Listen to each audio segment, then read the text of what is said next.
itu mengalami satu kondisi yang sifatnya nanti gagal napas.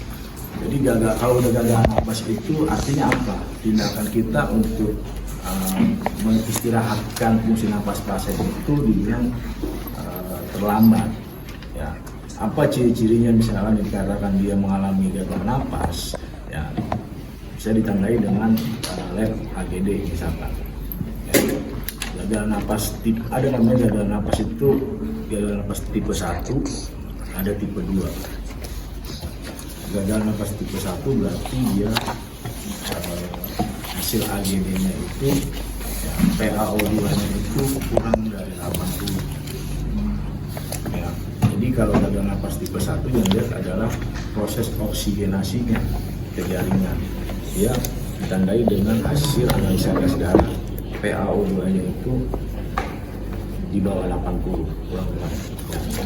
Kemudian ada gagal napas tipe 2. Ya, gagal napas tipe 2 itu ditandai dengan peningkatan kadar CO2. Ya, CO2-nya tinggi sehingga kondisi darah menjadi asam. Ya, jadi kalau gagal napas tipe 1 itu hipoksemia. Pasien-pasien hipoksemia itu namanya gagal napas tipe 1. Berarti kenapa dia kurang oksigen? Ya, oksigen itu konstantanya ketika kita memberikan 1 liter oksigen, ya, itu konsentrasinya adalah sebesar 4%.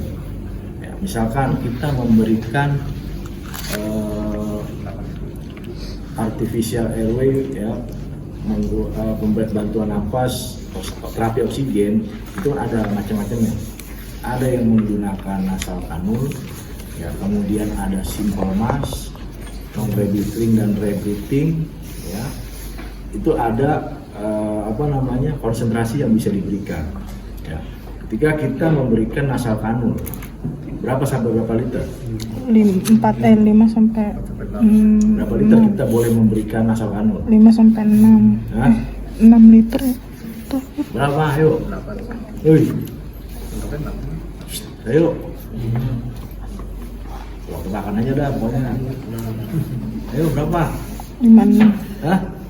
Nah, itu waktu makan kan ini. Nasal kanul berapa? Boleh diberikan berapa liter sampai berapa liter? 5 sampai.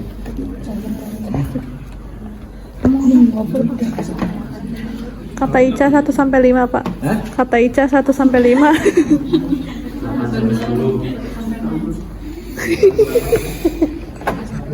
8 boleh nggak? Boleh. Tawar lah sama temen. Tawar. Boleh kali 7. Boleh nggak? Kenapa? Beda. Iya kenapa? Panas. Harusnya ya kan kalau misalkan dia oksigennya kurang didingin harusnya lebih bagus kan? Dia oksigennya ini Kenceng. kalau apa? Panas apa sih? Kering. Apa ya? Siapa? Ini ada di sini, ada di sini lah. Iya ada. Ya. Kering banget. Paru-parunya ini. Jadi bolehnya Enggak, berapa? beda. Istirahat atau pasien itu seakan-akan dia dengan work of breathing yang meningkat, ya, kerja napas yang meningkat, lama-lama berhenti napasnya kalau nggak kita stop. Ya, tujuan dilakukan intubasi ya seperti itu, mengistirahatkan napas dan membebaskan jalan napas. Oke, indikasinya pada pasien-pasien apa? Gagal napas tipe 1, tipe 2, hipoksemia dan hiperkapnia. Itu ya.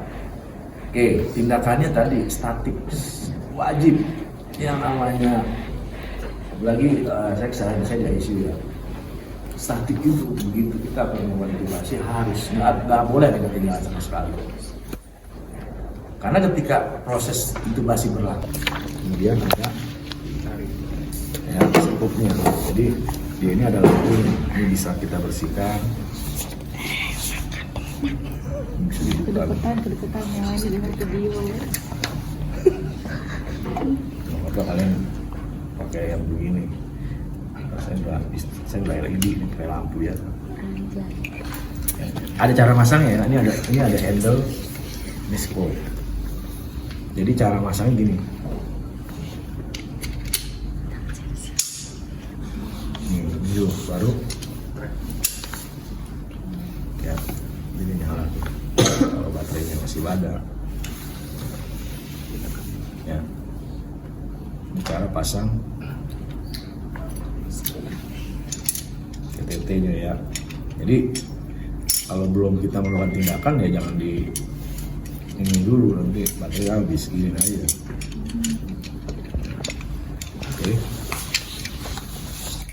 Ya, nih. Miring. Ya, jangan begini, nggak bisa. Kan mau paling begini nggak bisa. Baru. Terus. Nah, ini screw. Kemudian T. T-tube. Dewasa, untuk dewasa biasanya 7,5 sampai 8. Atau kalau paling mudah sesuaikan dengan Mungkin pasien. sesuaikan dengan apa namanya? Mungkin. Anak jari, bukan anak jari. Ini apa? Ibu jari. Ibu jari. Ini anak. Siap ya. Oke. Sebelum kita melakukan intubasi, apa yang harus disiapkan tube-nya? Ya, sesuai dengan nomor, kemudian apa? Kita pastikan tube ini terjadi kebocoran atau enggak. Jadi nggak boleh kalau nggak dites dulu. Oh, nggak ada. Jadi harus kita tes dulu.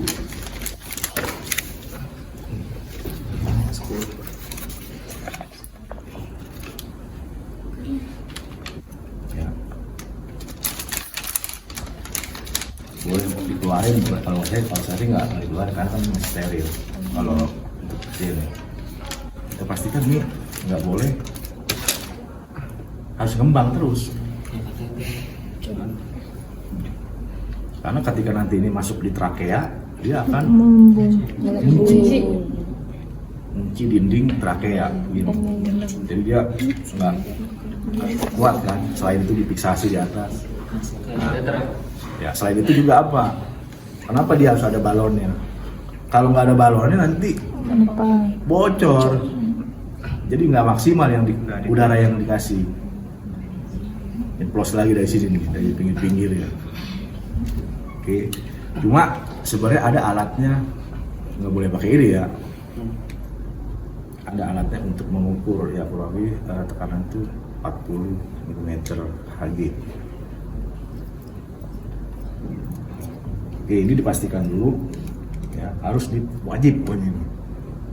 Nggak boleh enggak, harus dipastikan balonnya mengembang dan tidak bocor. Oke, kalau udah yakin, karena harus dipastikan ke teman-temannya, saksinya. Oke, kemudian kalau udah presin lagi tutupnya. Oke, kemudian apa lagi? Tutup apa? RW. Oke, ya. Sama ya, back valve mask ya, harus kita siapin ya. Oke, boleh nggak kita nggak pakai opa? Boleh nggak?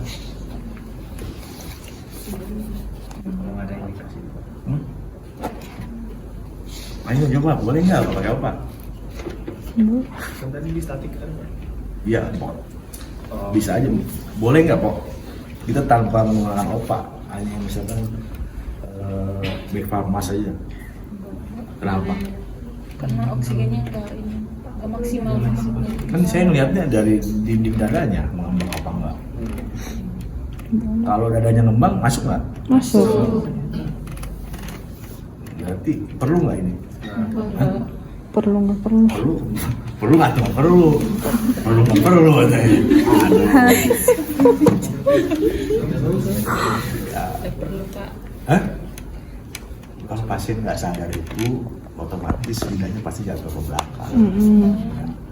Yang namanya opa lidah RW itu Harus Harus Pasien nggak sadar obatnya. itu tidak jatuh ke belakang, pasti akan menghalangi. Jalan nafas. Makanya kita pasang Oparena RW kan, kita siapkan BVN. back valve Mas. mas. Oke, itu airway device, kemudian tape Plester. dan pakai itu nggak kuat. Oke, pokoknya untuk memfiksasi lah ya, tape, kemudian introducer itu stylet, nah ini ya. Kemudian apalagi konektor ya, konektor ini. Kemudian ada lagi sweeper tasnya yang ke ventilator ya. Kemudian terakhir Suction. itu wajib disiapin ya. Oke, untuk prosedurnya ya, prosedur melakukan tindakan intubasi itu memerlukan beberapa obat ya, beberapa obat bius ya, saya bilang obat bius, tapi bukan obat bius gitu. Obat sedasi dan analgesik. Obat sedasi itu buat menidurkan, analgetik itu untuk menghilangkan rasa sakit ya. Untuk tindakan intubasi itu pemberian obat analgetiknya bukan analgetik yang biasa, tapi analgetik narkotik ya. Dia yang udah logonya itu merah ya, analgetik narkotik. Karena analgetik biasa nggak akan mempan ya, biasanya diberikan fentanyl. Fentanyl kemudian dengan sedasinya propofol. Itu yang dipakai sama Michael Jackson sampai dia mati, itu fentanyl sama propofol itu. Sedasinya obat tidurnya namanya propofol, analgetiknya fentanyl. Itu diberikan berapa dosisnya sesuai dengan kebutuhan pasien ya. Sesuai dengan berat badan. Biasanya untuk analgetik narkotiknya itu biasanya digunakan boleh sampai 200 mikro. Untuk propofol biasanya 10 cc per 2 cc per kilogram berat badan. Oke, itu diberikan sedasi. Tujuannya apa? Pasien ditidurin ya, karena efek dari pemberian analgetik narkotik itu selain dia menurunkan atau menghilangkan rasa nyeri. Kalau analgetik lain mungkin menurunkan rasa nyeri ya. Kalau analgetik narkotik menghilangkan, benar-benar hilangkan rasa. Selain menghilangkan rasa nyeri, dia juga bisa mempunyai efek sedasi. Dan itu sifatnya apa? Mendepresi sistem nafas. Jadi kalau setelah diberikan obat-obat tersebut, ya, persiapannya harus lengkap karena pasti nafasnya akan drop. Bisa nggak nafas pasien itu. Bisa kalau yang melakukan intubasinya belum profesional, bisa mati duluan dia. Begitu dikasih obat analgetik, ya, obat biusnya itu bisa mati duluan sebelum diintubasi. Jadi harus cepat karena tindakan intubasi ini flash lah, pokoknya cepat. Ya. Oke, setelah diberikan, ya, kemudian apa? Nah, jangan lupa ya, pakai sarung tangan. Tadi udah kita siapkan. Ini kita pasang dulu.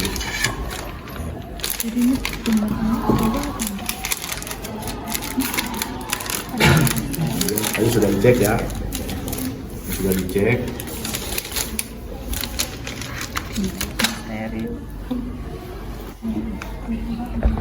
Kebetulan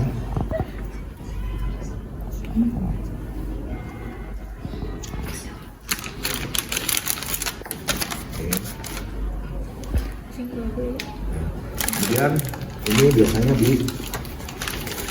dibalurin silokai jelly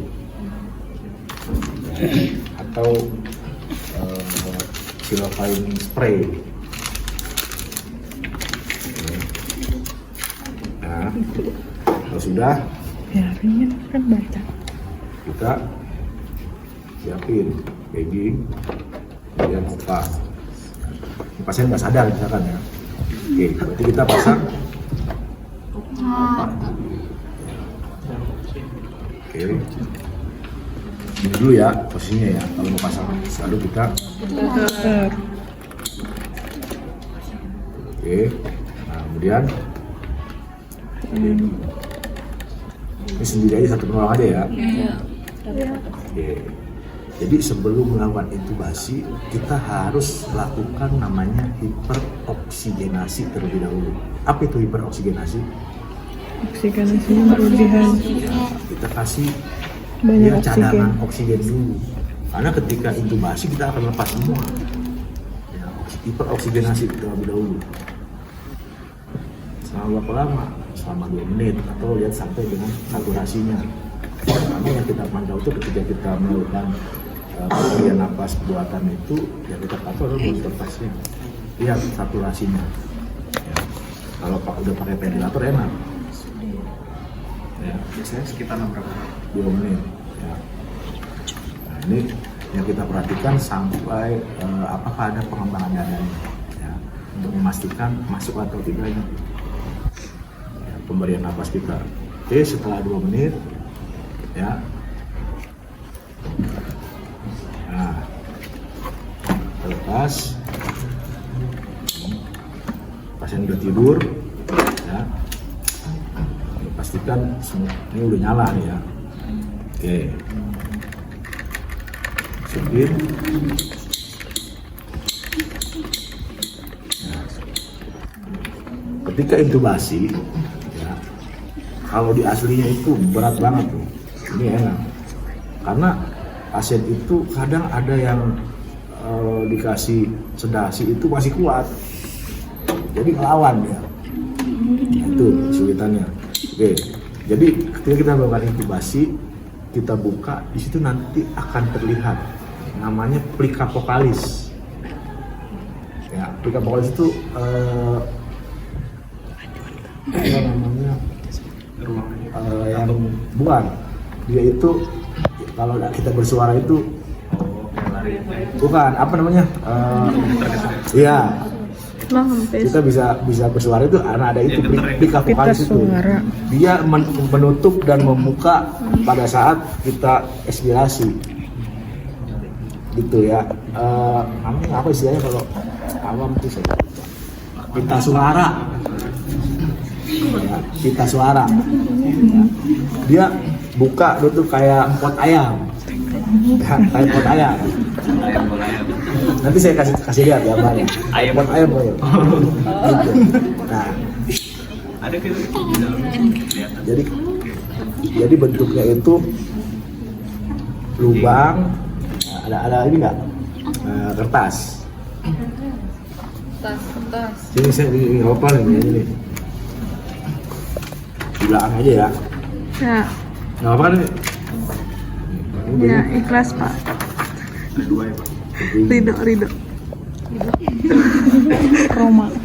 Ridho.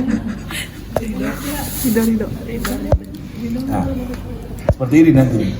Nanti dia nutup, buka, nutup. Ini lubang. Ini trakea ini, trakea. Ini kelihatan seperti ini nanti. Kan sebelum begitu kita buka kan ada anak lidah kan yang kecil. Nah, itu di atasnya anak lidah itu namanya ada plika vokalis. Ada lubang. Nah, lubang kayak tengahnya kayak gini. Warnanya putih. Putih sendiri. Yang lain merah, cuma dia putih. Ini bisa menutup, buka. Ini posisi buka.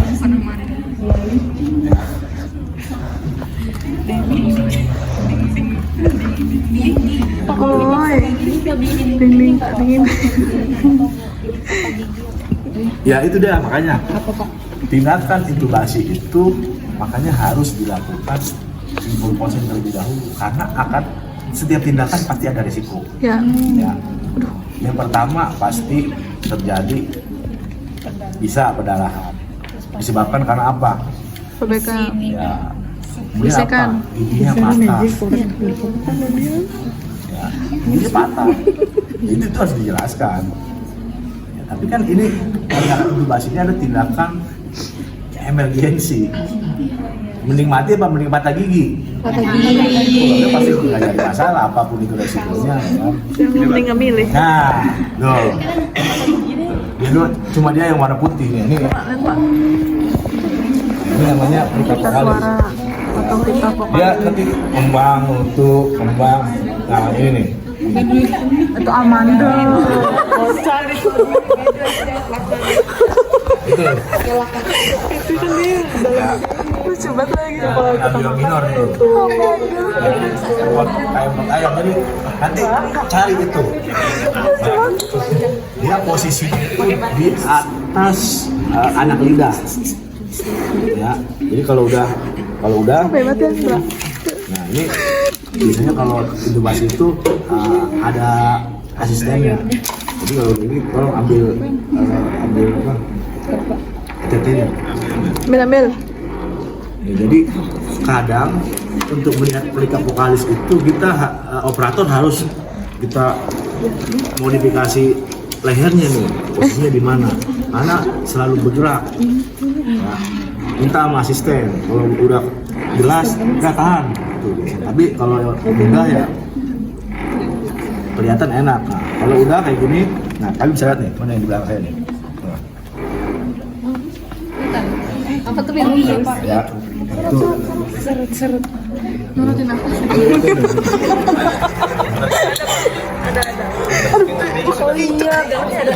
Oh iya ada dah. Apa-apa? Beneran? Ada. Kecil tahu. Ada nurutin. Ayo, ada ceritain. kalau udah kelihatan, kita langsung masukin yang udah dipakai silent ETT ya. Oke. Dari sini nggak kelihatan. Ada. Bikin baru lagi tiap tahun. Baru kita nanti dulu, dan buka dulu.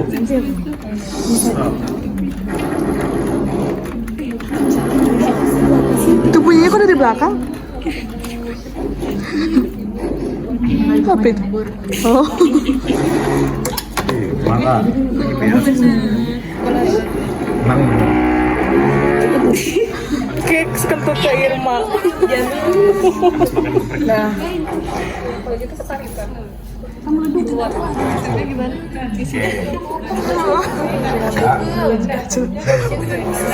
Ayo Jalan. kembangin. Aduh lama banget ya. Iya, ilah li. Udah.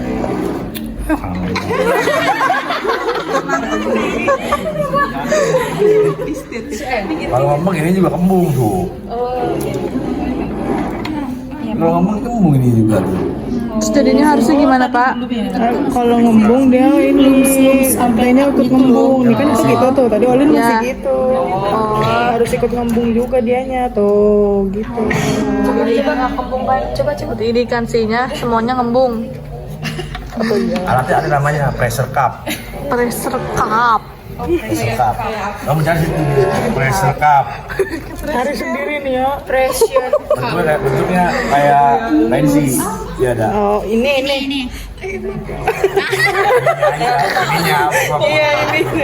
Iya ada kayak Ini nih ya kayak gini nih ya. apa yang Kayak gini deh ininya dong.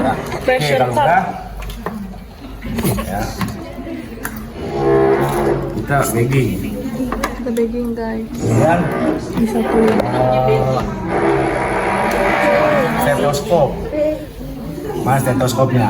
Stetoskop. Oke. Ya, jadi kita harus pastikan si ETT itu masuk pada posisinya atau enggak. Ya. Kenapa? Karena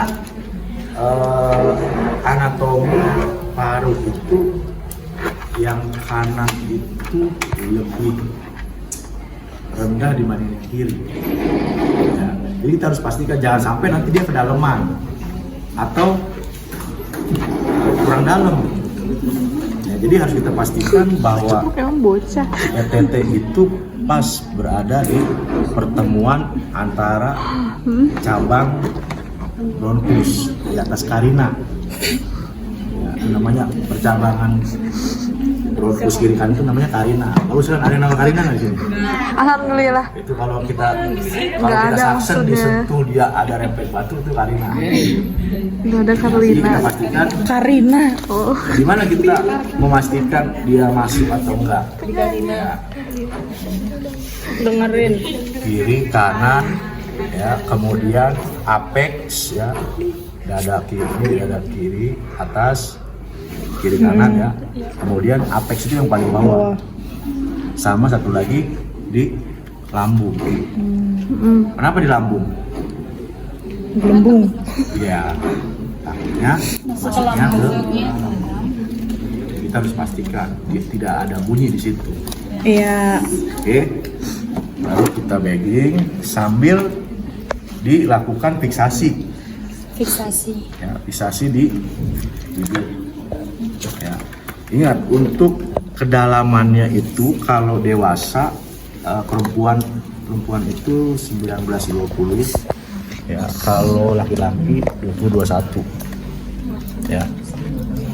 Ini karena tetenya kecil ini nomor 6. Oke, untuk fiksasinya ya, ukurannya kalau perempuan 19-20, laki-laki 20-21.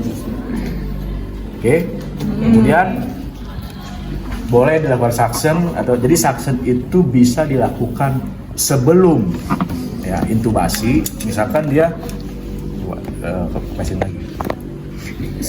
Jadi suction itu bisa kita lakukan setelah misalkan intubasi, ya kan?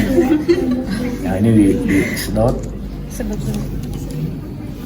Belum terlalu masuk. Ini udah. Tarik aja. Udah. Belum, Tarik belum. lagi. Nah, ambil dulu ya. Nah.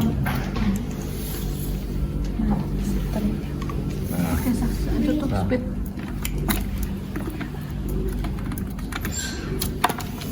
Oke, jadi ketika kita misalkan intubasi, biasanya kan banyak sumbatan jalan nafas berupa apa, lendir segala macam. Itu baru di sini, biasanya akan menutupi jalan nafas dan si plika proalis itu nggak kelihatan. Jadi bisa kita suction terlebih dahulu. Nah, enggak itu ya, ada tersaksennya. Ada tersaksennya, ada tersaksennya. Nah. Ini di sini. Ya. Jadi ketika kita intubasi itu suction itu on, selalu on. Ya, ini nggak perlu steril. Karena rongga mulut kan. Ya. Ini sebelum kita mau masuk kita polis kan banyak lendir ya, kita suction dulu. Suction dulu ya. Ya, jadi bisa sebelum tindakan sama setelah tindakan. Kalau setelah tindakan berarti dia sudah terpasang ETT. Ini nggak bisa main masuk aja, harus steril. Prinsip steril. Karena beda antara rongga mulut dengan ini pakai aja kan di dalam steril. Ini tuh ada tangan lu loh, kebayang. Oke, itu tindakan untuk melakukan intubasi. Oke, silakan yuk mau nyoba. Olin. Bapak berarti ininya steril atau bersih? Apa? Tindakan intubasi? Bersih. Bersih. Oh, berarti buka-buka ininya juga nggak apa-apa. Kalau ininya steril, Oh, itunya steril. Tapi berarti pakai sarung tangan apa? biasa. Biasa, tapi itunya steril. Yes. Oh. Bulan. Ini kan gini loh, mana? Dimainin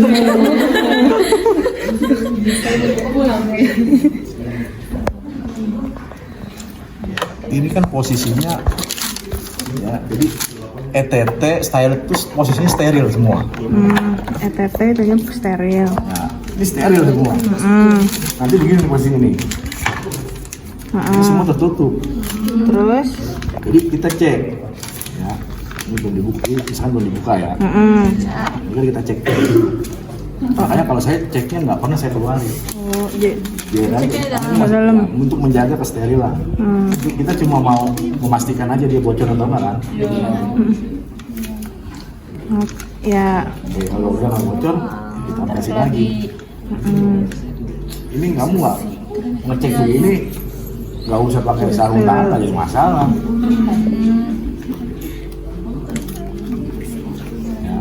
Oke, kemudian ini toiletnya steril. Yang penting bagaimana kita mempertahankan. Ini boleh dibuka nggak? Boleh. Emang nggak boleh? Biasanya yang dipakai boleh. Oke, ini steril. Yang penting kita bagaimana cara mempertahankan teknik sterilnya. Udah boleh Pak. Ntar Tania sama Uli aku yang berhadapan. Enggak boleh. Kan kemarin juga boleh. Iya kan buat belajar, kan bayar. Udah. Oh, nggak apa-apa.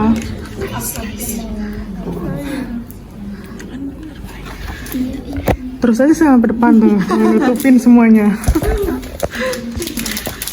Udah pernah. Lu orang buka begitu.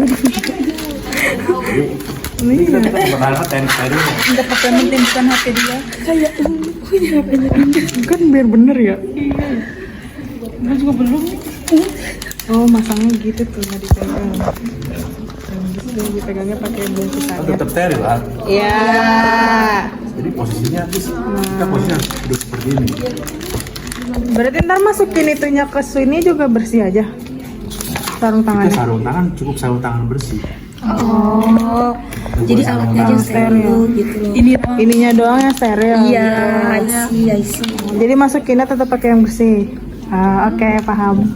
Yang itu yang dijaga tetap steril. Steril. Jadi ini steril nan. Iya. Kita tetap pakai tangan. Ya. Iya, iya, paham.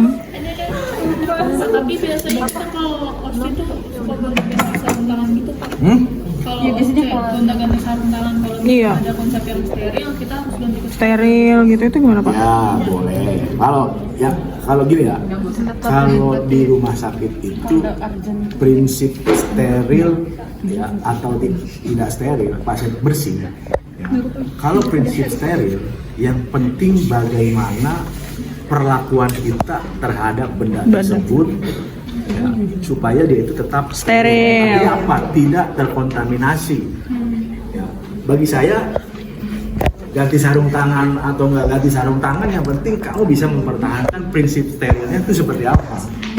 Karena ketika kamu OSC itu ya saya bukan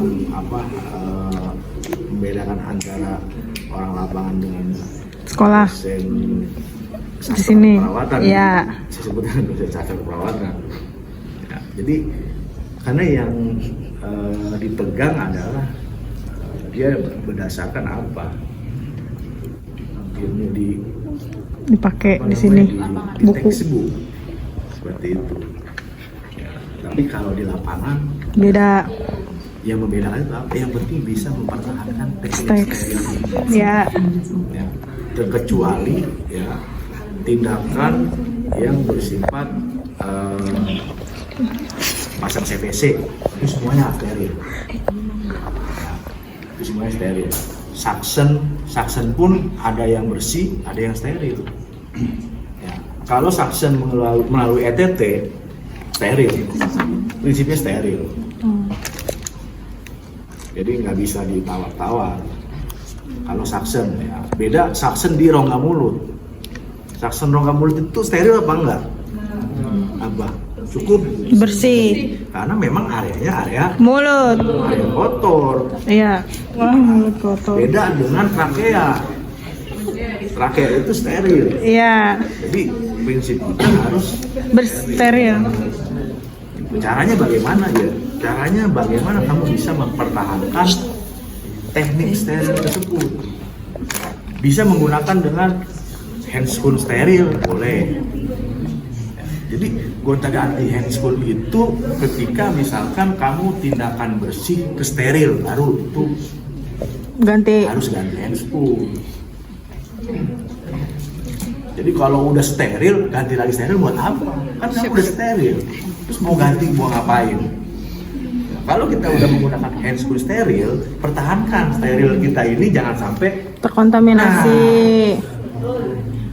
kapan dia ganti kalau kamu udah Selesai. megang kemana-mana. Oh nyentuh ini, oh ganti. Nggak bisa itu, nggak ada tawar-menawar. Ya. Oke, yuk. Coba.